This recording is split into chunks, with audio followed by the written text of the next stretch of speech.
दोस्तों नमस्कार। मेरे इस स्पिरिचुअल ज्ञान चैनल में आप सभी का स्वागत है। दोस्तों, रामायण के युद्ध के बाद वानर सेना का भविष्य एक महत्वपूर्ण विषय है, जिसे समझने के लिए हमें युद्ध के परिणामों, राम और रावण के बीच हुई घटनाओं और अन्य प्रमुख पात्रों के विषय पर ध्यान देना होगा। वानर सेना जो सुग्रीव के नेतृत्व में श्री राम की सहायता के लिए आई थी, ने लंका विजय में महत्वपूर्ण भूमिका निभाई थी। युद्ध समाप्ति के बाद उनकी भूमिका, उनकी स्थिति और भविष्य क्या रहा, इस पर विचार करना अत्यंत आवश्यक है। लंका के युद्ध में रावण की हार और विभीषण को लंका का राजा बनाए जाने के बाद युद्ध की समाप्ति हो जाती है। विभीषण जो पहले से ही धर्मपरायण थे और रावण की नीतियों का विरोध करते थे, अब लंका के शासक बन जाते हैं। राम, लक्ष्मण और सीता की स्वदेश वापसी के लिए तैयारियां की जाती हैं। इसके बाद श्री राम ने वानर सेना का आभार प्रकट किया और उन्हें उनके कर्तव्यों के लिए प्रशंसा की। वानर सेना ने राम की आज्ञा का पालन करते हुए अपनी युद्ध समाप्ति की स्थिति को स्वीकार किया और अपने अपने घरों की ओर लौटने की तैयारी की। वानर सेना का नेतृत्व सुग्रीव और हनुमान ने किया था। सुग्रीव, जो कि पहले किष्किंधा के राजा थे, ने राम के साथ हुए अपने संधि का पालन किया और वानर सेना को युद्ध के लिए तैयार किया। युद्ध की समाप्ति के बाद सुग्रीव का प्रमुख कार्य अपने राज्य की ओर लौटना और वहां पुनः शासन स्थापित करना था। सुग्रीव ने अपने सैनिकों के साथ वापस किष्किंधा की ओर प्रस्थान किया, जहां उन्होंने राज्य के प्रशासन को सुचारू रूप से चलाने का कार्य किया। हनुमान, जो कि वानर सेना के प्रमुख योद्धा थे और राम के परम भक्त भी थे, उन्होंने युद्ध के बाद भी श्री राम की सेवा करने का निश्चय किया। यद्यपि श्री राम ने उन्हें अयोध्या वापस लौटने की आज्ञा दी, हनुमान ने आजीवन राम की सेवा में रहने का व्रत लिया। राम के साथ हनुमान का यह अटूट संबंध रामायण के अन्य कथा स्रोतों में भी प्रकट होता है, जहां हनुमान को अमर और चिरंजीवी बताया गया है। हनुमान की भूमिका वानर सेना से भी बड़ी थी, क्योंकि वे राम के संदेशवाहक और संकट मोचक थे। अंगद, जो कि सुग्रीव के भतीजे और वानर सेना के एक प्रमुख सदस्य थे, ने भी युद्ध में महत्वपूर्ण भूमिका निभाई थी। युद्ध की समाप्ति के बाद अंगद ने भी अपने राज्य किष्किंधा की ओर लौटने का निर्णय लिया। अंगद की वीरता और समर्पण को राम ने विशेष रूप से सराहा। अंगद का भविष्य भी सुग्रीव के राज्य के अंतर्गत ही बंधा रहा, जहां उन्होंने अपने राज्य के प्रति निष्ठा बनाए रखी।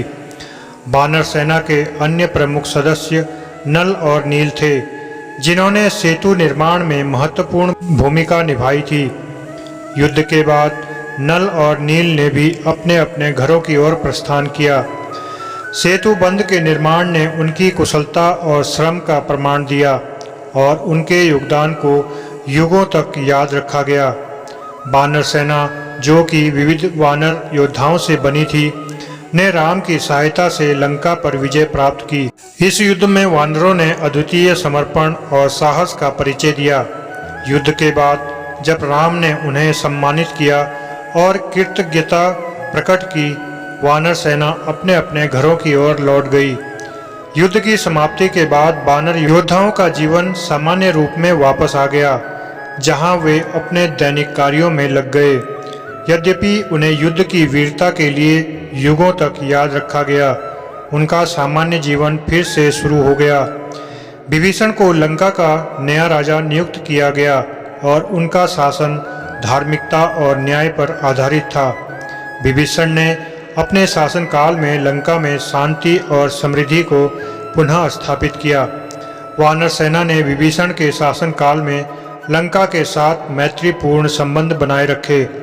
विभीषण और वानर सेना के संबंध शांतिपूर्ण और सहयोगात्मक बने रहे, क्योंकि विभीषण राम के प्रति निष्ठावान थे। वानर सेना की वीरता की गाथाएं रामायण के कई हिस्सों में गाई जाती है। उनके बलिदान, साहस और निष्ठा ने उन्हें कालजयी बना दिया। विभिन्न धार्मिक ग्रंथों और लोक कथाओं में वानर सेना की कहानियाँ सुनाई जाती हैं, जिनमें उनके द्वारा दिए गए साहस और बलिदान का वर्णन मिलता है। उनकी गाथाएं विशेष रूप से भारत के विभिन्न भागों में रामलीला और अन्य धार्मिक आयोजनों में जीवित रखी गई है। युद्ध के बाद वानर सेना के सदस्य अपनी मातृभूमि में लौट आए। युद्ध से पहले का उनका जीवन ज़्यादातर शांतिपूर्ण और प्राकृतिक था, जो युद्ध के समाप्ति के बाद भी जारी रहा। युद्ध के समय उनकी वीरता के बावजूद वे फिर से अपने सामान्य जीवन की ओर लौट गए, जिसमें उन्होंने अपने समाज और परिवारों के साथ समय बिताया। किष्किंधा और अन्य वानर समुदायों में शांति और समृद्धि लौट आई। इससे यह निष्कर्ष निकलता है कि राम रावण युद्ध के बाद वानर सेना का भविष्य सामान्य और शांतिपूर्ण रहा। युद्ध में उनके योगदान को सदैव सम्मान और आदर की दृष्टि से देखा गया और उनके साहस और वीरता को युगों तक स्मरण किया गया। युद्ध की समाप्ति के बाद वे अपने जीवन की ओर लौट गए, लेकिन उनकी कहानियाँ और गाथाएं भारतीय संस्कृति में हमेशा जीवित रही। भगवान हनुमान, सुग्रीव, अंगद, नलनील जैसे प्रमुख वानर योद्धाओं ने युद्ध के बाद अपने अपने कर्तव्यों का पालन किया और अपनी भूमिकाओं को पूर्ण किया। उनका जीवन शांति और समृद्धि की ओर लौट आया, लेकिन उनकी वीरता और समर्पण की कहानियाँ पीढ़ियों तक सुनाई जाती रही। दोस्तों, आशा करता हूँ आपको यह जानकारी पसंद आई होगी। वीडियो पसंद आई हो तो वीडियो को लाइक और शेयर कीजिए और मेरे इस चैनल को भी सब्सक्राइब कीजिए। धन्यवाद।